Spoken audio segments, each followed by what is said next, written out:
विकासाय पापध्वान्तक्षयाय च श्रीमानाविरभूद्भूमौ रामानुजदिवाकरः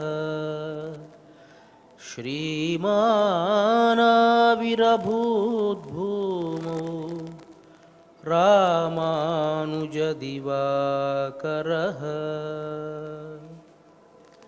శ్రీ శ్వేతవరాహకల్ప అధినాయకుడైనటువంటి వరాహస్వామి పాదార విందాల చింత అఖిలాండకోటి బ్రహ్మాండ నాయకుడు కలియుగ ప్రత్యక్ష దైవము అయినటువంటి శ్రీనివాసుని పాద పద్మాల వద్ద తిరుప్పావైజీయర్ అని పేరుగాంచినటువంటి భగవద్ రామానుజుల పరంపరా ప్రాప్తమైనటువంటి శ్రీ శ్రీ శ్రీ పరమహంస పరివ్రాజకాచార్యవర్యులు ఉభయ వేదాంత ప్రవర్తకాచార్యులు అయినటువంటి తిరుమల శ్రీపదజీయంగార్ల పవిత్ర మఠ ప్రాంగణంలో భాగవత ఆచార్యుల అనుగ్రహంతో తిరుమల తిరుపతి దేవస్థానములు శ్రీ వెంకటేశ్వర భక్తి ఛానల్ వారి సౌజన్యంతో ధనుర్మాస ఉత్సవ కార్యక్రమంలో నేటికి మనం 22వ పాశురంలోకి ప్రవేశించాం.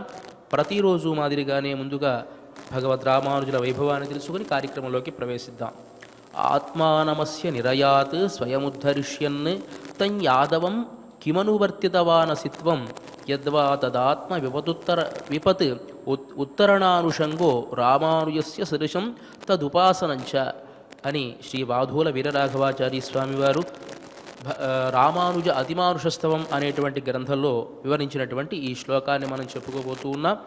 భగవద్ రామానుజుల వైభవాన్ని తెలియజేస్తూ, ఓ రామానుజ, మిమ్మల్ని ఆశ్రయించినటువంటి వారి అందరికీ కూడా శ్రీరంగనాథుడు ముక్తిని ప్రసాదిస్తాను అని చెప్పాడు కదా. మరి అలాంటి మీరు యాదవ ప్రకాశులు అనేటువంటి ఒక గురువుని ఎందువల్ల ఆశ్రయించారు, ఆయన వల్ల ఎందుకు కష్టాలు పొందవలసి వచ్చింది అని ప్రశ్న వేసుకుంటూ, ఒకవేళ ఆ ఆచార్యుడికి కూడా నువ్వే ముక్తిని ప్రసాదించాలి అని నీ సంబంధాన్ని కల్పించి ఆయన్ని ఆశ్రయించి ఉండవచ్చునేమో అని చెప్పి చమత్కారంగా భగవద్ రామానుజుల వైభవాన్ని తెలియజేస్తారు. మరి అలాంటి భగవద్ రామానుజుల పరంపరకు సంబంధించినటువంటి ఇద్దరు మహనీయులు మనకు ప్రత్యక్షంగా ఇక్కడ వేంచేసి ఉన్నారు. వారికి నా మనఃపూర్వక దండ ప్రణామాలు సమర్పించుకుంటూ కార్యక్రమాన్ని ప్రారంభించవలసిందిగా ప్రార్థిస్తున్నాను.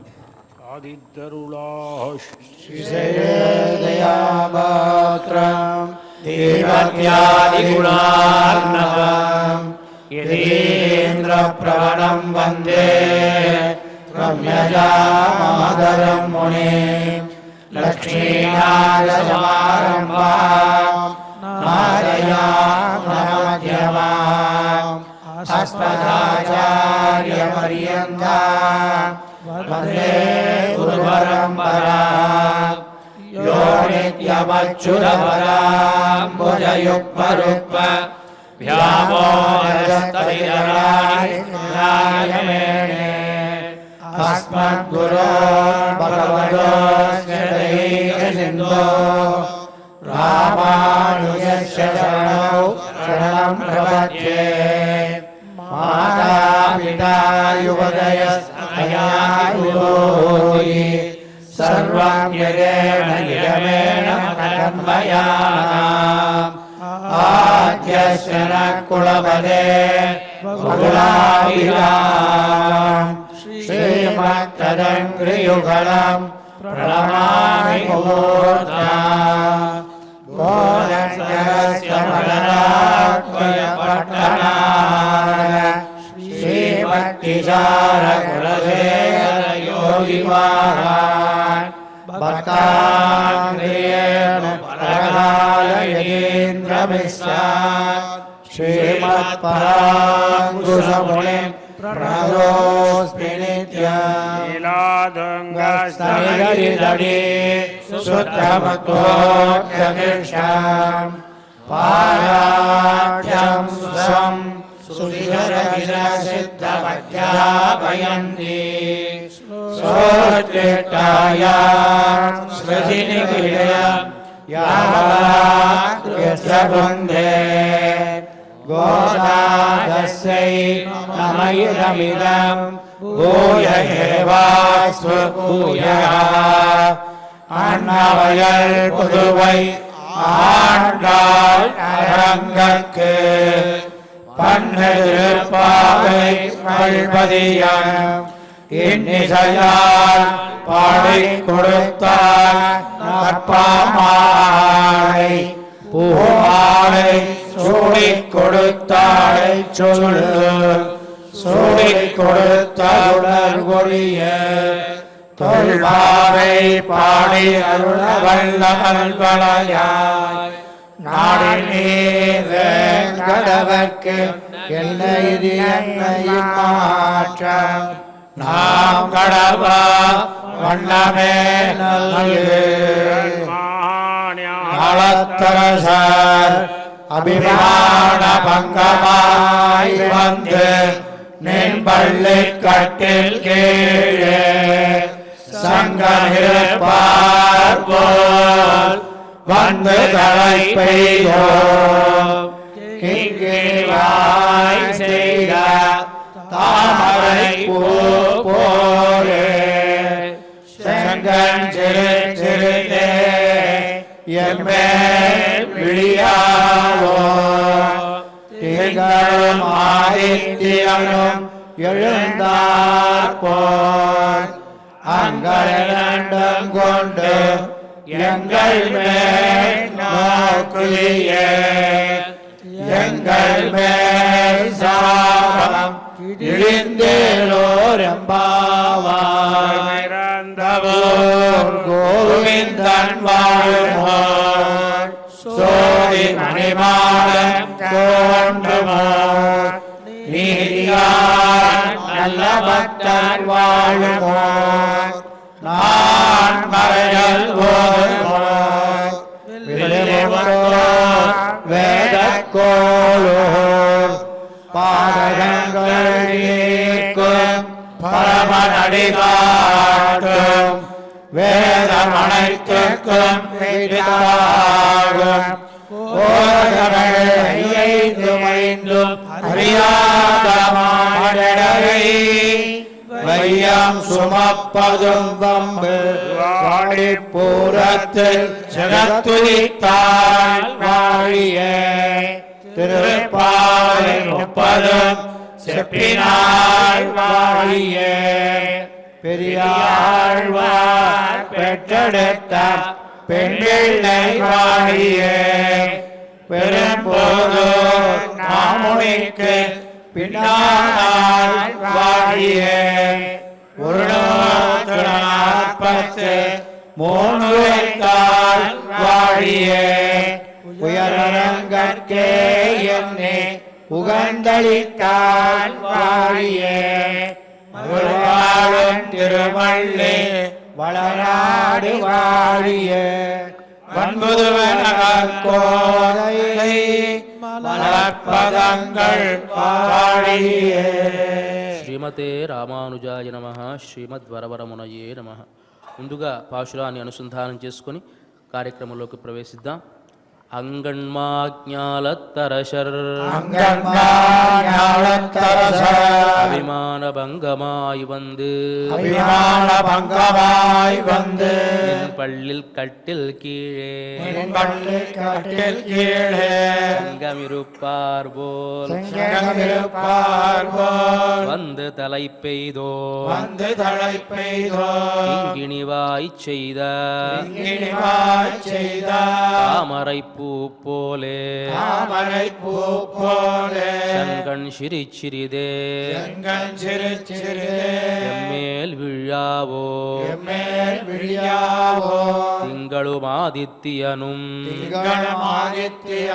எழுந்தார் போல் அங்கனிரண்டும் கொண்டு எங்கள் மேல் நோக்குதியே எங்கள் மேல் சாபம் இழந்தேலோர் எம்பாவாய் ஆழ்வார் తిరువడిகளே శరణం. ప్రియ భగవద్ బంధువులారా, 5 ఏళ్ల చిరుప్రాయంలోనే పెరియాళ్వార్లకు బిడ్డగా తాను దొరికి తిరుప్పావై అనేటువంటి వ్రతాన్ని ఆచరించి భగవంతుణ్ణే భర్తగా పొందినటువంటి భాగ్యశీలి గోదా అమ్మ. ఆమె మనకు ఆచరించి అందించినటువంటి ఈ తిరుప్పావై ప్రబంధంలో ఒక్కొక్క ముత్యాన్ని మనం ఏరుకుంటూ వెళుతూ ఉన్నాం. ఇవాల్టి ఈ భాషలలో వంద తలై పెయ్యదో వచ్చి చేరాము అని ఒక్కసారి నిర్భరత్వంగా.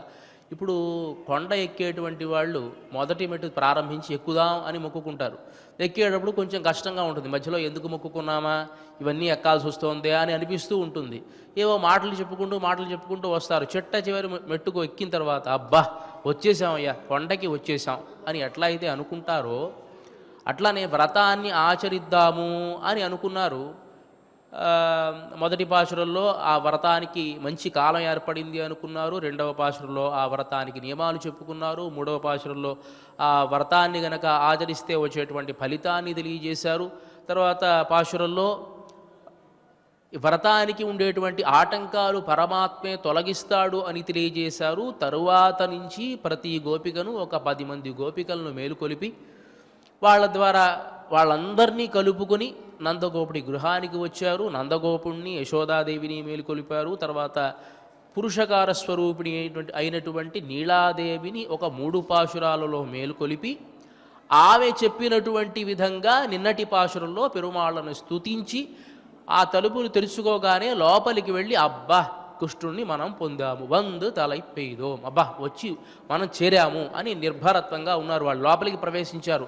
కృష్ణుడు నీలాదేవి ఏకాంతంగా ఉండేటువంటి ఆ గదిలోకి వాళ్ళు ప్రవేశించారు.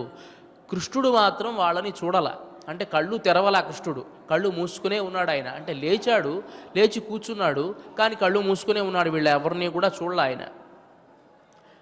నిన్నటి భాషల్లో తెలియజేశారు, పరమాత్మ ఒక్కొక్క అవతారంలో ఒక్కొక్క రకంగా తన సమాధి స్థితిని కూడా పోగొట్టుకొని ఏ అవతారంలో ఏ పని చేస్తున్నాడో తెలియకుండా ఆయన ప్రవర్తిస్తూ ఉంటాడు అని చెప్పి ఆయన చేష్టలు మనం చెప్పుకున్నాం కదా. సరిగ్గా అలాంటి సంఘటనే మనకు భగవద్ రామానుజుల విషయంలో కూడా తెలుస్తుంది. భగవద్ రామానుజులు మేల్కోట అనేటువంటి దివ్య దేశంలో ఉండేటువంటి ఆ సంపత్కుమారులని ప్రతిష్ఠ చేసిన తర్వాత ఉత్సవమూర్తిని ఏర్పాటు చేయవలసి వచ్చింది. ఉత్సవమూర్తిని ఏర్పాటు చేయవలసి వస్తే ఉత్సవమూర్తి ఎక్కడ ఉన్నారో అని ఆలోచిస్తూ ఉంటే అంతకు పూర్వమే కొంతమంది తురుష్కులంతా కూడాను ఎన్నో విగ్రహాలు కొల్లగొట్టి భారతదేశంలో తీసుకుని వెళ్ళి ఢిల్లీలో పెట్టుకోవడం జరిగింది అని తెలుసుకున్నటువంటి భగవద్ రామానుజులు ఢిల్లీ సుల్తాను దగ్గర ఏదైనా ఉంటుందేమో, ఈ మూర్తి శ్రీమూర్తి ఉంటుందేమో, వెళ్ళి వెతుకుదామని వెళ్ళారు. అక్కడ ఆ ఢిల్లీ సుల్తాను దగ్గరికి వెళితే ఆ మంత్రి చెప్పాట, మనం మాత్రం ఏం చేసుకుంటామంటే ఆ విగ్రహాలన్నీ మనకు అవసరమా, ఆయనకి ఏం కావాలో అది ఇచ్చేయండి అని. ఎన్ని రకాలుగా చూసినా ఈ సంపత్కుమారులకు తగినటువంటి బేరం అంటాం, ఆ మూర్తికి సంబంధించినటువంటి ఉత్సవమూర్తి ఆ లక్షణాలతో కనిపించడల్లా. ఎక్కడ ఉంది అని ఆలోచిస్తూ ఉన్నారు. తీరా చూస్తే అది ఎక్కడ ఉంది అంటే ఢిల్లీ సుల్తాను కుమార్తె ఆడుకునేటువంటి ఒక వస్తువులాగా సంపత్కుమార్ ఉన్నారట. అంటే ఆమె పొద్దున లేవడం, ఆ విగ్రహానికి ఎవరు నేర్పిస్తారంటే సంస్కారం ఎక్కడి నుంచి వస్తుంది? ఆవిడ ఒక వేరే మతస్థురాలు అయినప్పటికీ కూడాను ఆ విగ్రహానికి స్నానం చేయించడం, ఆ విగ్రహానికి ప్రతిదీ నివేదన చేయడం, ఆ విగ్రహాన్ని అలంకరించడం, ఆ విగ్రహాన్నే పక్కన పెట్టుకొని పడుకోవడం, ఇట్లా ఆ విగ్రహంతోనే తన కాలయాపనంతా చేస్తూ ఉన్నది. పొద్దున్నేమో విగ్రహంలా ఉంటాడు, రాత్రి ఆయన ఒక స్వామిలా ఉంటాడట ఆ ఢిల్లీ సుల్తాన్ కుమార్తె దగ్గర ఆయన. అట్లా ఆడుకుంటూ ఉంది ఆమె. ఎక్కడ వెతికినా భగవద్ రామానుజులకు కనిపించాల. అప్పుడు ఆ ఢిల్లీ సుల్తాన్ అన్నాడు కదా, మీరు గొప్ప భక్తులు కదండి, మీరు కేక వేస్తే రాడా అని అంటే అప్పుడు భగవద్ రామానుజులు ఒక్కసారి ఏం స్వామి ఇది, ఈ లీల ఏమిటి అని భగవంతుణ్ణి ప్రార్థించి సంపత్కుమారా అని ఒక్కసారి రావలసింది అని ప్రార్థిస్తే ఆ ఢిల్లీ సుల్తాను కుమార్తె ఆడుకుంటూ ఉండేటువంటి ఆ బింబంలో ఉన్నటువంటి ఆ స్వామి అట్లానే వచ్చి భగవద్ రామానుజుల తొడపైకి వచ్చి కూర్చున్నారట. అది ఆయన సంతానంలాగా అని పెద్దలంతా మనకి తెలియజేస్తారు. ఆ సంపత్కుమార అనేటువంటి పదం ఏమిటి అంటే భగవద్రామానుజులకు కుమారుడు లాంటి వాడు ఈ స్వామి అని చెప్పి అప్పటి నుంచి ఎప్పుడైనా సరే మేల్కోటలో స్వామి యొక్క ఉత్సవం జరిగితే ఆ ఉత్సవంతో భగవద్రామానుజులు కూడా బయటికి రావాల్సిందే. అంటే పిల్లవాడు ఎక్కడైనా తప్పిపోతాడేమో అని చెప్పి తండ్రి చూసుకుంటూ ఉంటాడు చూసారా, అట్లా ఎప్పుడైనా సరే ఆయన బయటికి వేంచేస్తే సంపత్కుమారులు ఆయనతో పాటు భగవద్రామానుజులు కూడా వేంచేస్తారు అని ఒక ప్రతీతి అనమాట. అంటే ఆ సమాధి స్థితిని కూడా విడిచిపెట్టి పరమాత్మ ఒక్కొక్క సందర్భంలో ప్రవర్తిస్తూ ఉంటాడు. అలాంటి ఆ స్వామి ఈ గోపికలంతా కూడా ఇంత కష్టపడి నీలాదేవి చెప్పినట్లుగా ప్రాధేయపడి ప్రయత్నించి లోపలికి ప్రవేశిస్తూ ఉంటే వాళ్ళని చూడకుండా కొన్ని ప్రశ్నలు వేయడం ప్రారంభించాడు. వందు తలై పేదో వచ్చి చేరాము అని అంటున్నారే, మీకు ఎంత అహంకారము, ఎలా వచ్చి చేరతారు? నేను ఎవరిని అనుకుంటున్నారు మీరు? నేను క్షీరసాగరం నుంచి వచ్చినటువంటి పరమాత్మను, మీరా గోకులంలో ఉండేటువంటి అజ్ఞానులు, మీరు వచ్చి నన్ను పొందగలరా? మీకంత శక్తి సామర్థ్యాలు ఉన్నాయా అని అడిగాడు ఆయన. అంటే అయ్యయ్యో అదంత పెద్ద మాట అండి, మాకంత శక్తి సామర్థ్యాలు ఉన్నాయని నేను చెబుతున్నాను. వందు తల ఇప్పేదోం అంటే మా ఉద్దేశం అంటే వచ్చి చేరాము. ఎవరి ద్వారా వచ్చి చేరాము అంటే భాగవత గోష్ఠి ఉన్నది, పురుషకార స్వరూపిణి అయినటువంటి లక్ష్మి అయినటువంటి ఆ నీలాదేవి యొక్క పురుషకారంతో వచ్చి నిన్ను చేరామయ్యా అని చెబుతున్నామే, కానీ దీంట్లో మా అహంకారం లేదు స్వామి. నిజంగా పురుషకార స్వరూపిణి అయినటువంటి నీలాదేవి గనక ఇలా మీరు కీర్తించండి అని చెప్పకుండా ఉండినట్లయితే ఏ విధంగా నిన్ను చేరుకునే వాళ్ళం? ఆమె యొక్క సహకారంతోనే నిన్ను వచ్చి చేరాము అని చెప్తూ ఉన్నారు. అంటే పరమాత్మ దగ్గర మనం వెళ్ళి ఆశ్రయించినప్పుడు ఇది నా ప్రయత్నం కాదు, భాగవతుల తర్వాత ఆ పురుషకార స్వరూపిణి తర్వాత ఆచార్యుల అనుగ్రహంతో మీ దగ్గరికి నేను వస్తూ ఉన్నాను అని చెప్పుకోవాలి అనేటువంటిది పెద్దల యొక్క దీంట్లో మార్మికమైనటువంటి ఒక విషయం. రామాయణంలో కూడాను సీతాదేవి అశోకవనంలో ఉంది, హనుమంతుడు వెళ్ళాడు. హనుమంతుడు వెళ్ళి నేను ఫలానా వాణ్ణి అని చెప్పుకోవడానికి రామకథనంతా కూడా చెప్పాడు. సరే, సంతోషించింది సీతాదేవి, హనుమంతుడిని నమ్మింది. కానీ పూర్తిగా నమ్మకం కలగాలి కదా. పూర్తిగా హనుమంతుడు నిజంగానే వానరుడా, రామచంద్రమూర్తి దగ్గర నుంచి వచ్చాడా అనేటువంటిది తాను తెలుసుకోవాలి కదా. ఆ తెలుసుకోవాలి అంటే కొన్ని ప్రశ్నలు వేయాలి. ఆమె అన్నది కదా, క్వతే రామేణ సంసర్గ కథం జానాసి లక్ష్మణం వానరాణాన్నరాణాంచ కథమాసీత్ సమాగమ. ఓ హనుమా, క్వతే రామేణ సంసర్గ, రాముడితో మీకు సఖ్యం ఎలా ఏర్పడింది? కథం జానాసి లక్ష్మణం, లక్ష్మణుని ఎట్లా మీరు తెలుసుకున్నారు? వానరాణాన్నరాణాంచ, వారా నరులు రామచంద్రమూర్తి లక్ష్మణస్వామి, మీరా వానరులు, మరి మీ ఇద్దరికీ కూడా సాంగత్యం అనేటువంటిది ఎట్లా ఏర్పడింది అని అడుగుతూ, యాని రామస్య లింగాని లక్ష్మణస్య చ వానర, రాముడు ఎట్లా ఉంటాడో లక్ష్మణుడు ఎట్లా ఉంటాడో చెప్పు. అంటే ఒక వ్యక్తి మీద మనకు కొంచెం అనుమానం ఉంది, కానీ నమ్మాలి అని అనిపిస్తోంది, కానీ అనుమానం ఉంది. అనుమానం తీర్చుకోవాలి, రాముడు ఎట్లా ఉంటాడో చెప్పు అంటే ఆయన తెల్లగా చాలా అందంగా ఉంటాడు, చాలా ఇలా ఉంటాడు. తెల్లగా ఉంటాడు రాముడు, తెల్లగా ఉంటాడు కదా, ఆయన నల్లగా ఉంటాడు అని చెబితే అప్పుడు నమ్మవచ్చు. ఈ లక్షణాలు గనక హనుమంతుడు పొరపాటున చెబితే వచ్చినటువంటి వాడు రామదూత కాడు అని తెలుసుకోవచ్చు. అంతే కదా. అంటే ఇప్పటిలాగా నువ్వు ఎక్కడి నుంచి వచ్చావు, నీ ఆధార్ కార్డు చూపించు, ఇలా లేదు కదా అవకాశం. అప్పుడంతా కూడా పాపం అంత టెక్నాలజీ లేదు. కాబట్టి ఏదో ఒక లక్షణాన్ని చెప్పాలి. రామచంద్రమూర్తి ఎలా ఉంటాడు, లక్ష్మణుడు ఎలా ఉంటాడు అని చెబుతూ, యాని రామస్య లింగాని లక్ష్మణస్య చ వానర తాని భూయ సమాచక్ష్వ. ఇందాక నువ్వు రామకథంతా చెప్పావు, సీతాదేవికి నమ్మకం కలగడం కోసమే ఆయన రామకథంతా చెప్పేశాడు.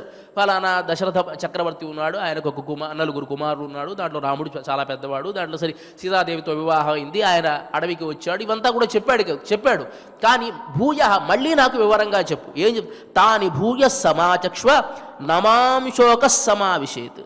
నాకు ఇంతకు పూర్వం ఇంతకాలం కూడా ఈ రావణాసురుడి భవంతిలో ఉండి అంటే ఎంత తెలివిగా మాట్లాడుతుందో చూడండి. ఒకటేమో రెండు రకాలుగా ఆలోచిస్తోంది సీతాదేవి. ఒకటి, రాముడి యొక్క లక్షణాలు గనక చెప్పి ఆ రామ కథను కీర్తిస్తే మనస్సుకి ఆహ్లాదం కలగడం ఒకటి. ఇంకోటి, వచ్చినటువంటి వాడు నిజంగా రామచంద్రమూర్తి యొక్క దూత కాదా అని ఎంత తెలివిగా మాట్లాడుతుందో చూడండి. అక్కడ ఆ మాటలో రెండు రకాల అర్థాలు. ఒకటి, నా మనస్సుకి ఆహ్లాదం కలుగుతుంది రామచంద్రమూర్తిని వర్ణిస్తే అని ఒక అర్థము. ఇంకోటి, నిజంగా వచ్చినటువంటి వాడు దూత కాదా తెలుసుకోవచ్చు అనమాట. ఇలా అడిగితే హనుమంతుడు వర్ణిస్తాడండి నిజంగా రామాయణంలో సరిగ్గా ఆ సన్నివేశాన్ని కనుక మనం చూసినట్లయితే రామచంద్రమూర్తి ఎట్లా ఉంటాడో మొత్తం శరీరాన్ని అంతా కూడా వర్ణిస్తాడు. రామచంద్రమూర్తికి కడుపు దగ్గర 3 మడతలు ఉంటాయి, తర్వాత కంఠం దగ్గర 3 మడతలు ఉంటాయి, ఆయన నల్లగా ఉంటాడు, ఆయన యజుర్వేదాన్ని చక్కగా అధ్యయనం చేశాడు, 3 వేదాలు కూడాను బాగా అధ్యయనం చేసినటువంటి వాడు, అన్ని శాస్త్రాల్లో కూడా నిష్ణాతుడు, ఆ భుజాలన్నీ కూడాను దీర్ఘంగా ఉంటాయి, చాలా బలిష్టంగా ఉంటాయి. ఇలా ఎంత బాగా వర్ణిస్తాడు అంటే రామచంద్రమూర్తి యొక్క ఆకారం మన కంటి ముందు ఉన్నదా అన్నట్లుగా వర్ణిస్తాడు ఆ రామచంద్రమూర్తి యొక్క ఆకారాన్ని. అక్కడ ఇంకో చమత్కారం ఏమిటంటే సీతాదేవి అడిగిన ప్రశ్నలో ఒక మార్మికమైనటువంటి అంశం ఉంది. ఏమిటంటే వానరాణాం నరాణాంచ కథమాసీత్ సమాగమ. పురుషకార స్వరూపిణి అయిన చమత్కారం, పురుషకార స్వరూపిణి అయినటువంటి నేను ఇక్కడ ఉండగా రామచంద్రమూర్తి మిమ్మల్ని ఎట్లా అంగీకరించాడు అని అడగకుండా అడిగిందనమాట. అంటే ఎప్పుడైనా సరే రామచంద్రమూర్తి అంగీకరించాలి అంటే సీతాదేవి యొక్క అనుమతి లేకుండా రామచంద్రమూర్తి ఎవరిని కూడా అంగీకరించడు. మరి అంగీకరించినప్పుడు నేనేమో ఇక్కడ లంకలో ఉన్నాను, రామచంద్రమూర్తి ఎన్నో అరణ్యాల్లో ఉన్నాడు. అరణ్యాల్లో ఉన్నటువంటి రామచంద్రమూర్తికి వానరాలకి సఖ్యం ఏర్పడింది అంటే నా ప్రస్తావన లేకుండా సఖ్యం ఎలా ఏర్పడింది అని అడుగుతోంది ఆవిడ. అడిగేటప్పుడు అప్పుడు హనుమంతుడు చాలా చమత్కారంగా చెప్తాడు మాట. హనుమంతుడు మంచి చతుశాస్త్ర పండితుడు, నవవ్యాకరణ పండితుడు కదండి. మాట ఎలా మాట్లాడాలో హనుమంతుడిని రాముడే కీర్తిస్తాడు కాబట్టి జాగ్రత్తగా మాట్లాడతాడు. జానంతి పత దిష్ట్యామాం వైదేహి పరిపృచ్ఛసి భర్తు కమలపత్రాక్షి సంస్థానం లక్ష్మణస్య చ. అమ్మా, నీకు ఈ లోకంలో తెలియందే ఉంది, అన్నీ కూడా నువ్వు తెలిసిందానివే. రామచంద్రమూర్తి యొక్క లక్షణాలన్నీ చెప్పాలి అని నా చేత చెప్పిస్తున్నావు, ఇది నా యొక్క భాగ్యం, తప్పకుండా నేను వర్ణిస్తాను అని వర్ణిస్తూ రామచంద్రమూర్తికి ఈ సుగ్రీవుడికి కలిగిన సఖ్యం ఎలా కలిగిందో చెప్తాను వినమ్మా. తతస్త్వద్గాత్రశోభీని రక్షసా హ్రియమాణయ యాన్యాభరణ జాలాని పాతితాని మహీతలే. నీకు పూర్వం అరణ్యవాసం చేస్తూ ఉండగా అనసూయాదేవి ప్రేమతో ఎన్నో రకాల ఆభరణాలు ఇచ్చింది కదా. ఆ ఆభరణాలన్నీ కూడా ధరించి నువ్వు అరణ్యవాసం చేస్తూ ఉండేటువంటి సందర్భంలో, రామచంద్రమూర్తి లేని సందర్భంలో రావణాసురుడు నిన్ను అపహరించుకుని తీసుకుని వెళుతూ ఉంటే నువ్వు ఏడుస్తూ హాహాకారాలు చేస్తూ నీ ఆభరణాలన్నీ కూడా తీసి కింద పడేశావు కదా. తతస్తద్గాత్రశోభీని రక్షసా హ్రియమాణయ యాన్యాభరణ జాలాని పాతితాని మహీతలే. నువ్వు పడేశావు కదమ్మా, ఆభరణాలన్నీ కూడా పడేశావు కదా. ఆ ఆభరణాలని తాని సర్వాణి రామాయ ఆనీయ హరియూథపాహ సంహృష్టా దర్శయామాసుర్గతింతు నవిదుస్తవ. అలా నువ్వు పడేసినటువంటి ఆ ఆభరణాలన్నీ కూడా వానరరాజైనటువంటి సుగ్రీవుడికి అంటపడి అదంతా జాగ్రత్త చేయబడి రామచంద్రమూర్తి వచ్చినప్పుడు అవన్నీ కూడా మేము రామచంద్రమూర్తికి చూపించడం జరిగిందమ్మా. అప్పుడు ఆ రామచంద్రమూర్తి ఆ ఆభరణాలన్నీ కూడా తన ఒళ్ళో పెట్టుకుని ఒక్కొక్క ఆభరణాన్ని కూడా స్పృశిస్తూ నిన్ను చూసినట్టుగా తాను అనుభూతి చెంది, ఆహా ఇది సీత నుదిటిలో పెట్టుకునేటువంటిది కదా ఈ ఆభరణము, ఈ ఆభరణం భుజకీర్తులుగా భుజాలకి పెట్టుకునేటువంటి ఆభరణము కదా, ఇది సీత నడుముకు కట్టుకునేటువంటి ఆభరణము కదా అని ఒక్కొక్క దాన్ని చూస్తూ ఆనందపడుతూ ఆనంద బాష్పాలు రాల్చాడమ్మా. ఆ విధంగా ఆ సుగ్రీవుడికి రాముడికి మైత్రి ఏర్పడింది. అంటే సీతాదేవి యొక్క ఆభరణ అంటే పురుషకారం ఎలా ఉంటుంది, తాను ప్రత్యక్షంగా ఉండాల్సినటువంటి అవసరంలా ఆ ఆభరణాలు చూడడం వల్ల రామచంద్రమూర్తి సుగ్రీవుడితో సఖ్యం చేశాడు. తర్వాతే అగ్ని ప్రదక్షిణం చేసి సఖ్యాన్ని నిలబెట్టుకున్నాడు రామచంద్రమూర్తి అని చెప్పడం. అంటే పురుషకార యొక్క స్వరూపం లేకపోతే పరమాత్మ యొక్క సందర్శనం జరగదు స్వామి అని చెబుతూ అక్కడ చెప్పాడు హనుమంతుడు. ఇక్కడ కూడా వీళ్ళన్నారు అక్కడ పరమాత్మ అడిగేటువంటి ప్రశ్నకి ఎలా సమాధానం చెప్పాలి అని తెలియజేస్తున్నారు ఇక్కడ. అలా అడిగితే అయ్యయ్యో స్వామి, ఆ నీలాదేవి యొక్క అనుగ్రహం లేకపోతే మేము ఎట్లా వచ్చి ఆశ్రయించగలం అని చెప్పి తెలియజేస్తే, సరే ఎలా వచ్చారు మీరంతా కూడా, మీరు ఎట్లా వచ్చారు, ఒక్కొక్కళ్ళుగా వచ్చారా? నిన్నటి భాషలో మాత్తార్ ఉనక్ వలి తొలయిందు ఉన్ వాషర్కణ్ ఆత్తాదు వందు నడిబణియుమా పోలే పోత్తియాం వందు. మేము వచ్చామన్నారు కదా. వచ్చామంటే ఎట్లా వచ్చారు అంటే దానికి చెబుతున్నారు. మొత్తం అంగన్మాజ్ఞాలత్తరశర్ అభిమాన భంగమాయ్ శంఖ విరుప్పార్బోల్ సమూహాలుగా వచ్చాము. అందరూ 5 లక్షల మంది కూడా వచ్చి మీ ముందుంటాం. ఎందుకు ప్రశ్న వేస్తున్నారు అంటే, కృష్ణుడు కళ్ళు తెరవడల్లా. కళ్ళు తెరవాలి అంటే భాగవత గోష్ఠినంతా ఒక్కసారిగా తాను చూడాలి. ఇప్పుడు ప్రతి వాళ్ళకి ఒక అలవాటు ఉంటుంది, మంచి వాళ్ళకు ఉంటుందిలేండి అలవాటు. ఏమిటంటే తెల్లవారుజాము అవగానే మేల్కొనేటప్పుడు కళ్ళు తెరిచేటప్పుడు ఒక మంచి భగవంతుడి యొక్క ఆ విగ్రహాన్ని చూడడము, ఆ ఫోటోని చిత్రపటాన్ని చూడడము. లేదు అంటే కొంతమంది ఏమి చేస్తారంటే పొద్దున్నే చక్కగా చేతులంటా ఇట్లా రుద్దుకొని ఇలా రెండు చేతులు చూసి కరాగ్రే వసతే లక్ష్మి, కరమధ్యే సరస్వతి, కరమూలేతు గోవింద, ప్రభాతే కరదర్శనం అని శ్లోకాన్ని చెప్పుకుని వాళ్ళు చేతులు చూడడం కొంతమందికి అలవాటు. వేకువజామునే లేచేటప్పుడు మంచి ఒక వస్తువుని చూడాలి అని శాస్త్రం చెబుతోంది కదా. మనం భగవంతుడిని చూస్తాం, భగవంతుడు ఎవరిని చూస్తాడు అంటే భక్తుల్ని చూస్తాడట. ఇది దీంట్లో ఉండేటువంటి రహస్యం. ఏమంటే మీ ఇష్టం ప్రకారం మీరు వ్యాఖ్యానం చేస్తే ఎట్లా అంటే, ఉద్ధవుణ్ణి కృష్ణుడు గోకులానికి పంపించేటప్పుడు ఉద్ధవుడికి చాలా రహస్యాలు చెబుతాడు. గోపికలంటే నా ప్రాణాలతో సమానం, వారిని ఎడబాసి నేను ఉంటున్నాను అంటే నా అవతారంలో కొన్ని పనులు కావాలి కాబట్టి నేను అట్లా ఉంటున్నాను, కానీ వారిని ఒక క్షణమాత్రం కూడా విడిచిపెట్టి ఉండేటువంటి శక్తి నాకు లేదు ఉద్ధవా. నన్ను అందరూ అల్లరి పిల్లవాడు అని అంటారు. గోకులంలో ప్రతి గోపిక వెనక నేను పడ్డవాడినే. ఎందుకు పడతానో తెలుసా? అనువ్రజాం యహన్నిత్యం పూయయేత్యంఘ్రిరేణుభి. ఆ గోపికలు నడుస్తూ ఉంటే వాళ్ళు పరిగెడుతూ ఉంటారు, నేను వాళ్ళ వెనక పరిగెడుతూ ఉంటే ఏదో ఒక గోపిక పాదధూళి నా శిరస్సు మీద పడదా అని ఆలోచిస్తానయ్యా ఉద్ధవ. ఆ పాదధూళి వల్ల నేను పవిత్రునవుతున్నాను అని అంటాడు ఆయన.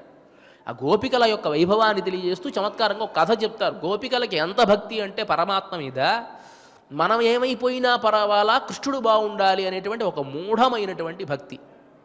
భక్తిలో కూడా ఏదో కొంచెం జ్ఞానం పెంచుకొని మనల్ని కాపాడేటువంటి వాడు పరమాత్మ, ఆయన్ని మనం సేవించాలి అని సేవించడం ఒకటైతే, ఏమీ తెలియకపోయినా కొంతమంది మా గురువుగారు చెప్పారండి, నాకు దీనికి మించి ఏమీ తెలియదు అనుకునేవాళ్ళు కొంతమంది. ఆ గురువుగారు చెప్పినటువంటి దానినే ఆలంబనగా తీసుకొని మూఢంగా ఆ గురువుగారు ఇదే చెప్పారు, నేను ఇట్లానే ఉంటాను అనేవాళ్ళు కూడా తరిస్తారండి. ఇబ్బంది ఏమీ లేదు. ఏదైనా పాపం పుణ్యం ఉంటే గురువుకే పోతుంది, వీళ్ళకేమీ అంటదు. అలా ఉండేటువంటి వాళ్ళు కొంతమంది. ఈ గోపికలు ఎలాంటి వాళ్ళు అంటే పూర్తిగా కృష్ణుణ్ణే ఆశ్రయించాలి, కృష్ణుడు సుఖంగా ఉంటే చాలు అనుకునేటువంటి స్వభావం కలిగినటువంటి వాళ్ళు కదా. ఒకనొక సందర్భంలో నారద మహర్షికి నాకంటే గొప్ప భక్తుడు లేడు అని అనుకున్నట్ట అని వైకుంఠానికి వెళ్ళాడు. వెళ్ళగానే అక్కడ ఉండేటువంటి పరమాత్మ, నారద ఏమిటో తెలియట్లేదు, చాలా రోజుల నుంచి నాకు ఈ శిరోవేదన ఎక్కువగా ఉన్నది అని అన్నట్ట. జండూబాన్ తీసుకురమంటారా, అమృతాంజన్ తీసుకురమంటారా, డోలో 650 ఇవ్వమంట, ఏమి ఇచ్చినా తగ్గదయ్యాది.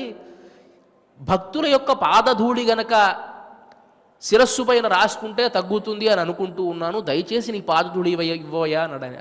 అయ్యయ్యో అపచారం అపచారం స్వామి, నా పాదధూళి ఇచ్చి నేను నరకానికి పోయేదా, నాకంత శక్తి లేదు, నేను ఇవ్వనన్నాడు ఆయన. సరే అట్లయితే ఎక్కడైనా భక్తుడు ఉన్నాడేమో అడిగి తీసుకురావయ్యా అన్నాడు ఆయన. వెళుతూ ఉంటే ఆ సందర్భంలో గోకులంలో ఉండేటువంటి గోపికలు కనిపించారట.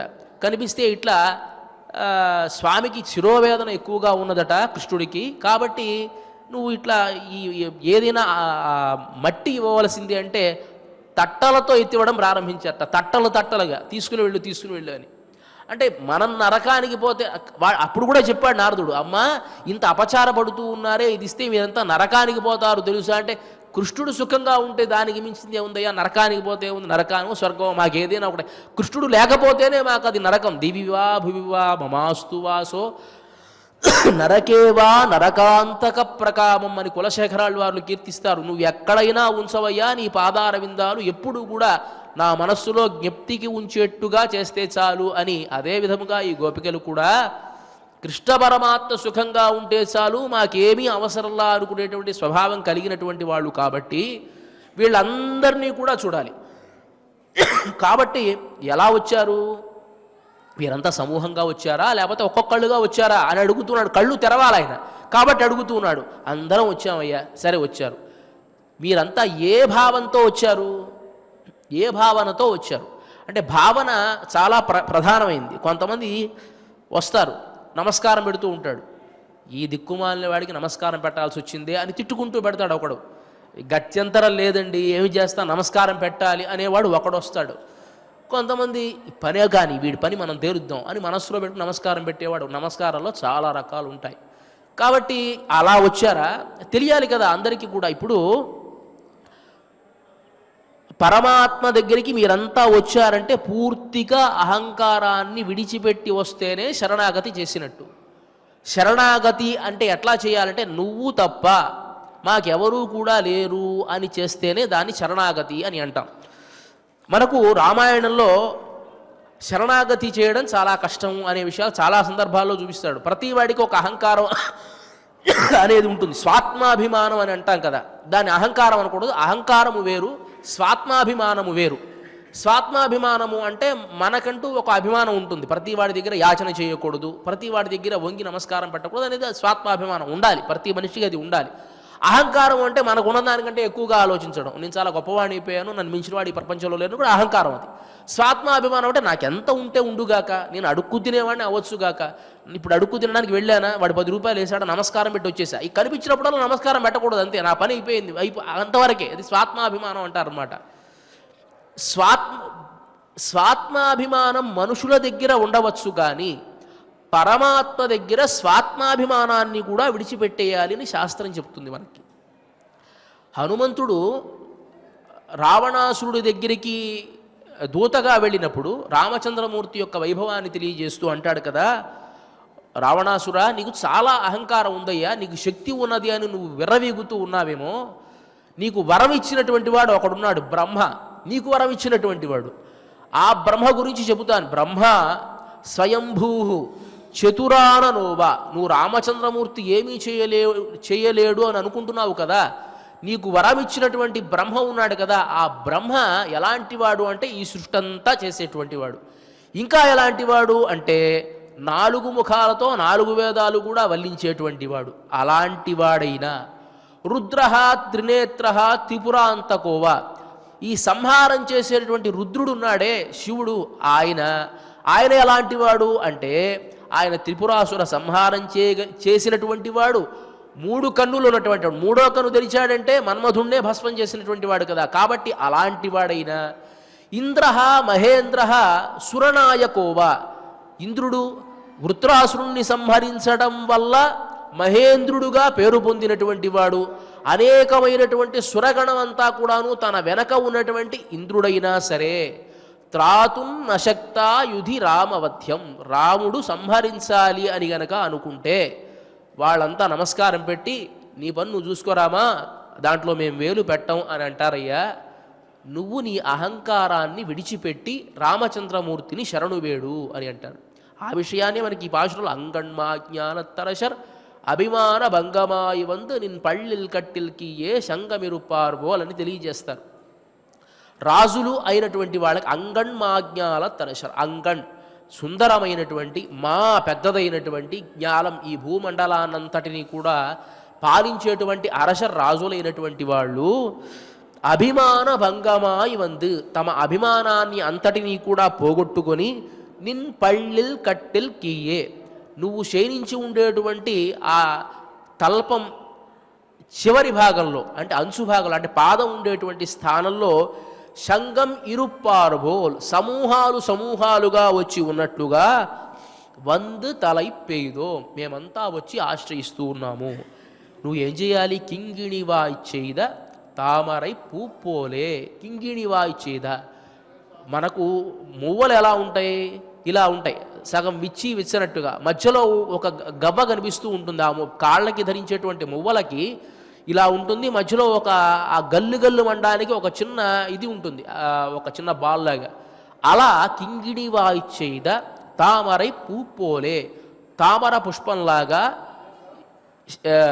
తామరైపు శంగణ్ శిరిచ్చిరిదే, ఎర్రనైనటువంటి ఆ నేత్రాలు నెమ్మదిగా వికసిస్తూ ఉండగా ఎమ్మేల్ వీళ్ళావో, మాపైన నీ కంటి చూపును ప్రసరింపజే. ఎలా?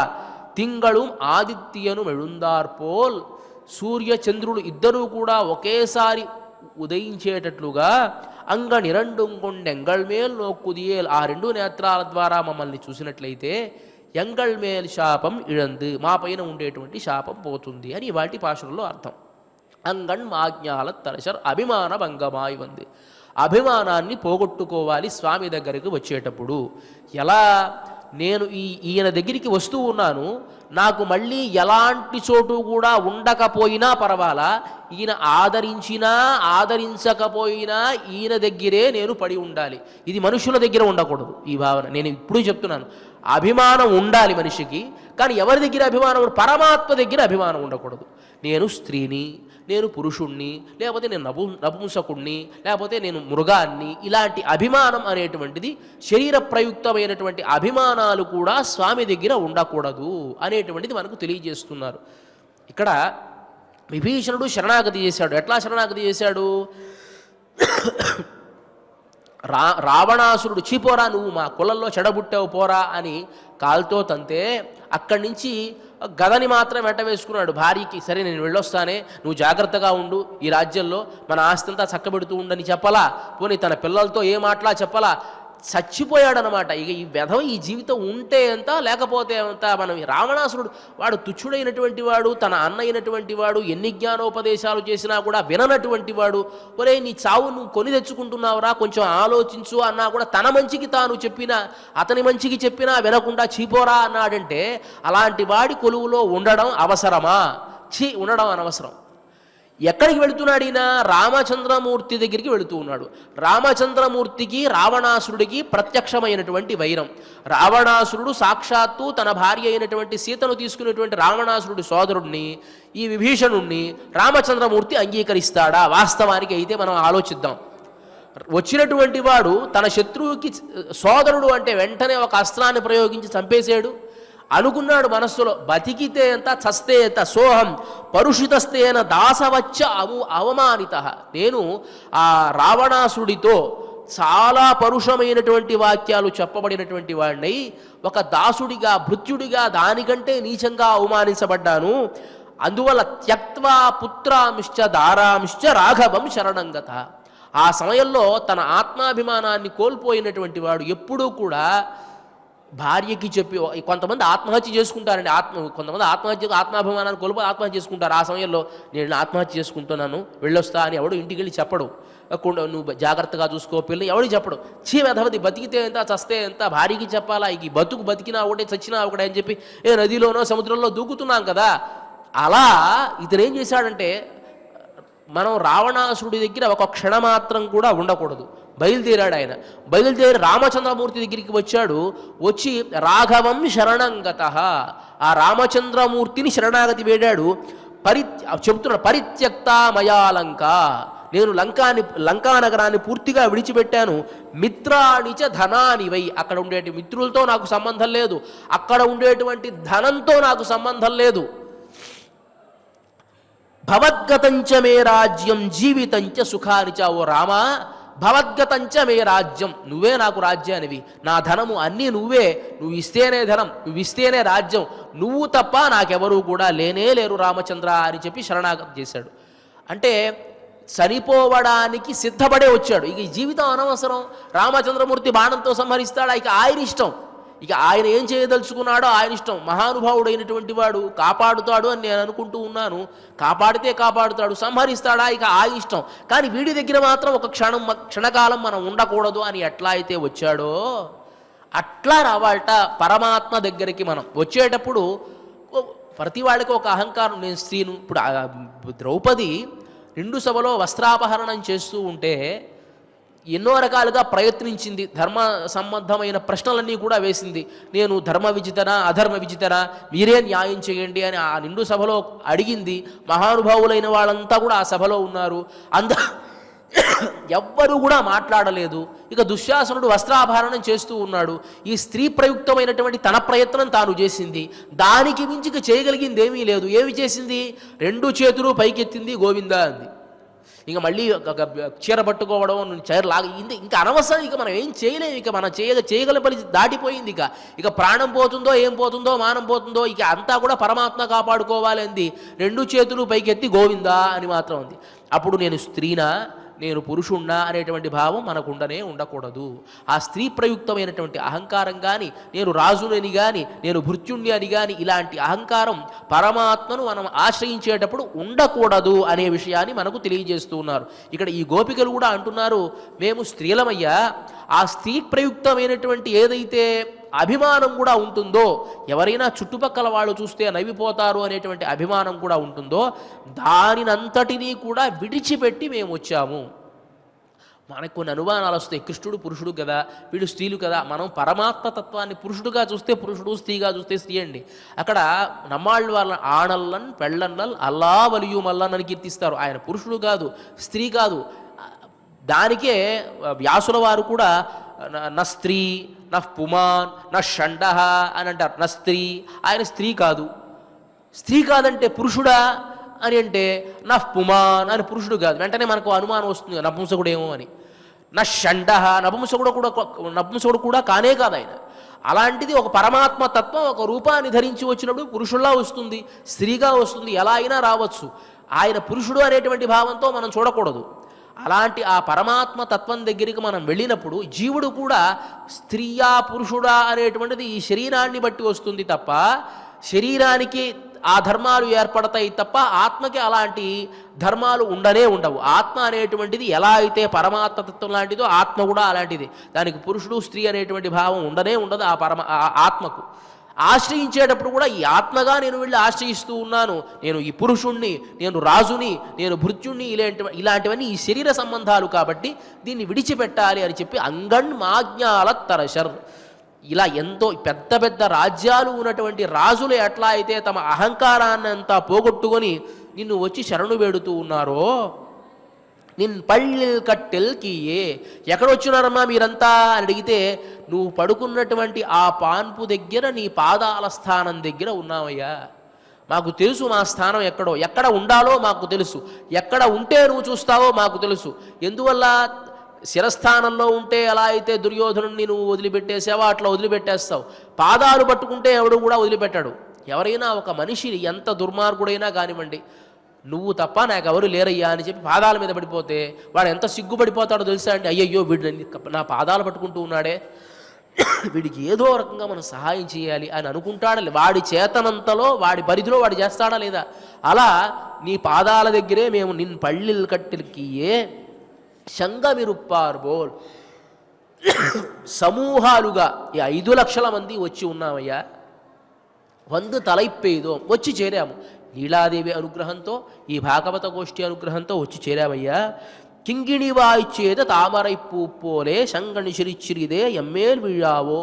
ఇప్పుడు నువ్వు నీ నేత్ర సౌందర్యం ద్వారా మమ్మల్ని కటాక్షించాలి. ఎలా కటాక్షించాలి? ఆ నేత్రాలు పూర్తిగా వికసించకూడదు. ఎట్లా అంటే సూర్యుడు ఉదయిస్తూ ఉండగా, చంద్రుడు అస్తమిస్తూ ఉండగా కమలాలు ఎలా ఉంటాయటండి? అవి పూర్తిగా వికసించవు. సూర్యుడు ఉదయిస్తూ ఉంటే నెమ్మదిగా వికసిస్తూ ఉంటాయి, కలువలేమో ముకుళిస్తూ ఉంటాయి. ఆ సంధికాలంలో కమలాలు ఎలా ఉంటాయి? కొంచెం వికసించి వికసించకుండా ఉంటే మధ్యలో ఉండేటువంటి ఆ దాని ఏమంటారు దిమ్మె అంటాం దాన్ని, అది కనిపించి కనిపించకుండా చాలా అందంగా కనిపిస్తుంది చూసావా? అది ఎట్లా ఉంటుందంటే కాళ్ళకి ధరించేటువంటి గజ్జలలో ఉండేటువంటి ఆ కళ్ళలో ఉండేటువంటి ఇదిలాగా ఎలా అయితే ఉంటుందో అలా తింగళం ఆదిత్యను వెళుందార్పోల్.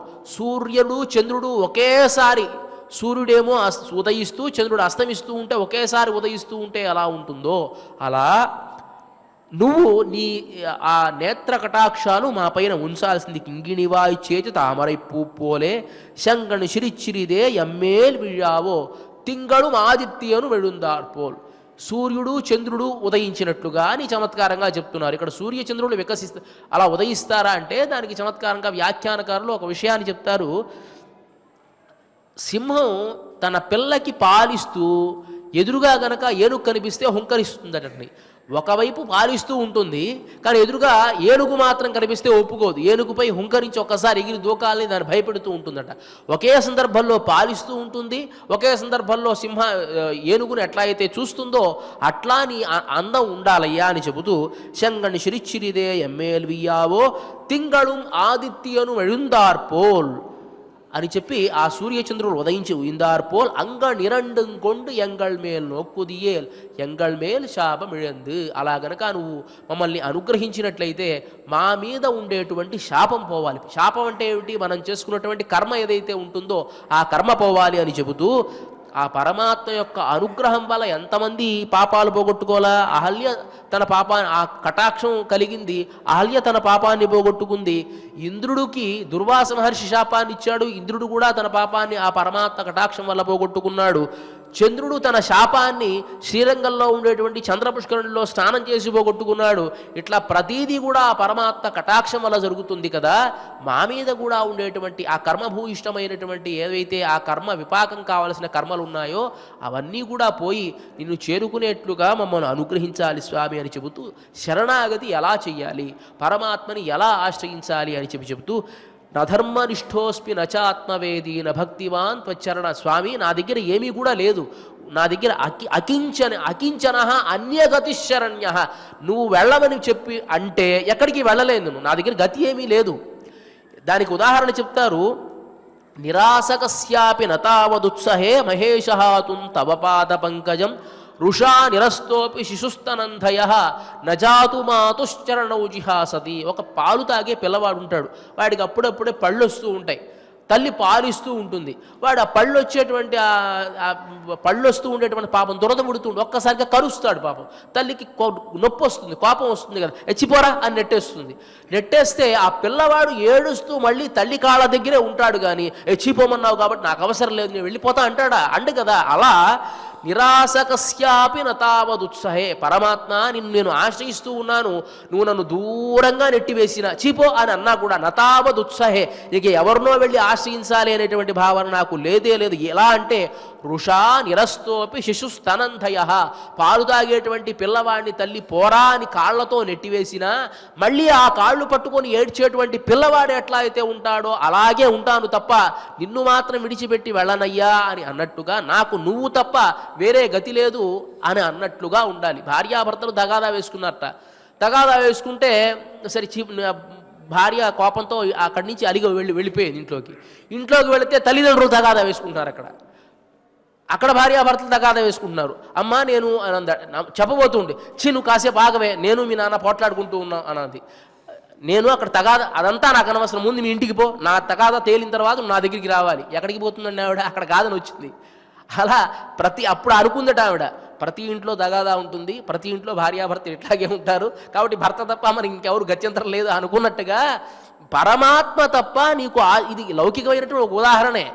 పరమాత్మ తప్ప నువ్వు ఆశ్రయించగలిగిన వాడు ఎవడూ లేదు అని చెప్తూ నీకే శరణు నీవు నన్ను దయచూడు నీకడ నాకడ దిక్కు ఎవరు నారికను.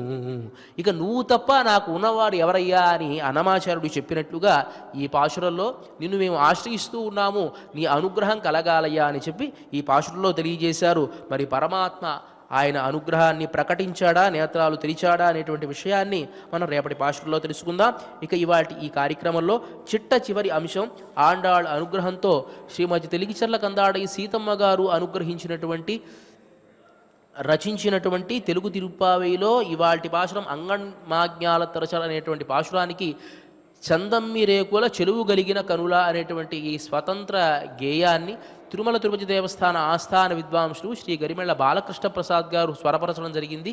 దీనిని తిరుమల తిరుపతి దేవస్థానములు ఎస్వి సంగీత నృత్య కళాశాల అధ్యాపకురాలు శ్రీమతి అనువ్రత గారు నాదరిరాజన మంటపం ద్వారా గానం చేయడం జరుగుతుంది. ఈ కార్యక్రమాన్ని మనం ప్రత్యక్ష కార్యక్రమం ద్వారా వీక్షించవచ్చు.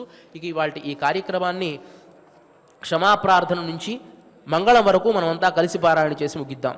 అథ క్షమా ప్రార్థన యదక్షరపదభ్రష్టం మాత్రాహీనం చ యద్భవేత్ తత్సర్వం క్షమ్యతాం దేవ నారాయణ నమోస్తుతే.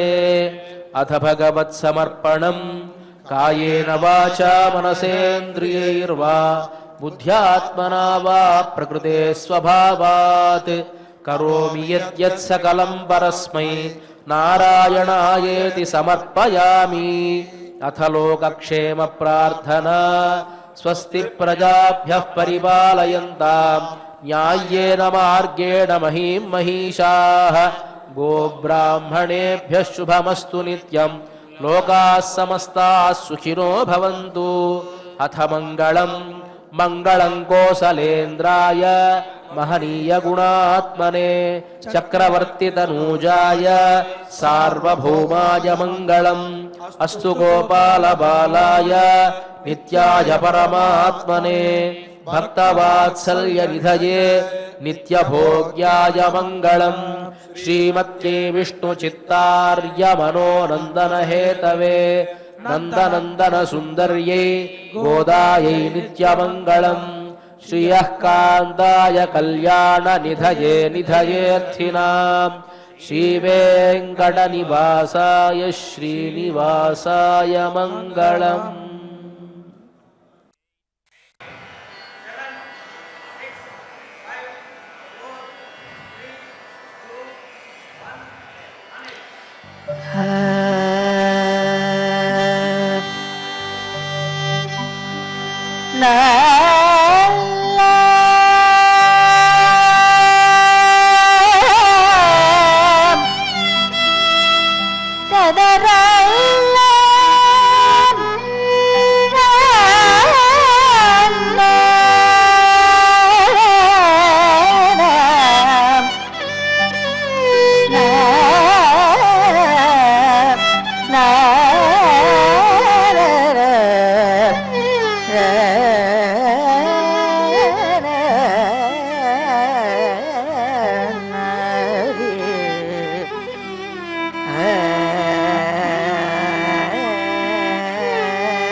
कृष्णा चलगे ममु वीक्षिंपरादा जन्दं निरे कुल चलुगलिगिन कनुल चलगे ममु वीक्षिंपरादा कृष्णा चलगे ममु वीक्षिंपरादा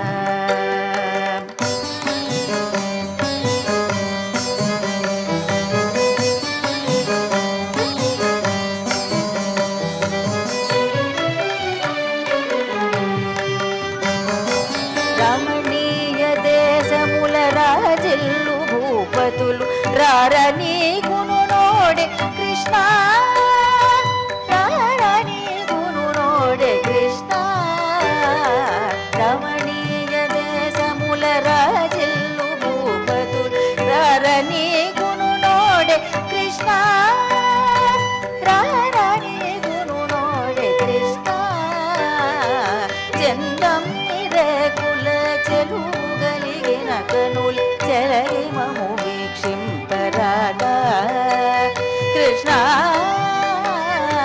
चलगे ममु वीक्षिंपरादा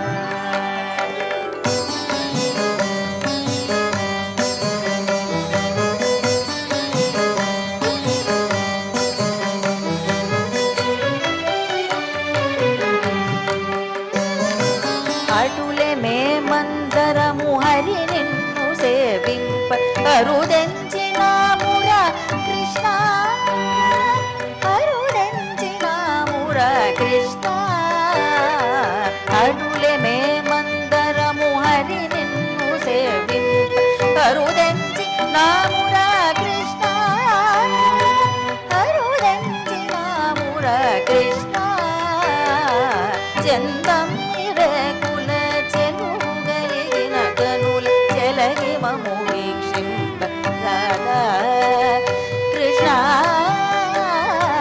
चलगे ममु वीक्षिंपरादा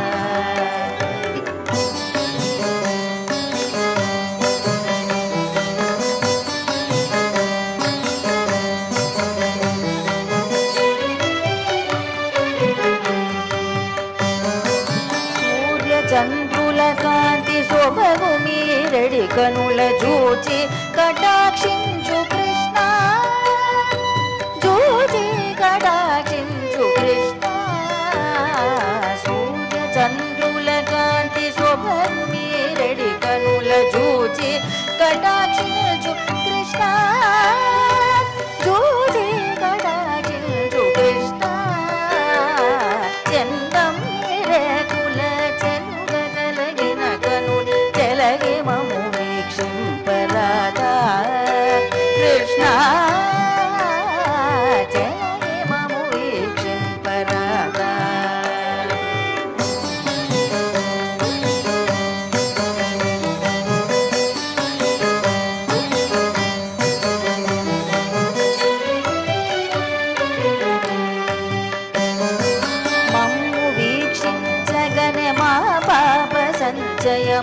మసి అయి నశించునో కృష్ణ మసి అయి నశించునో కృష్ణ మమ్ము వీక్షించగనే మా పాప సంచయ మసి అయి నశి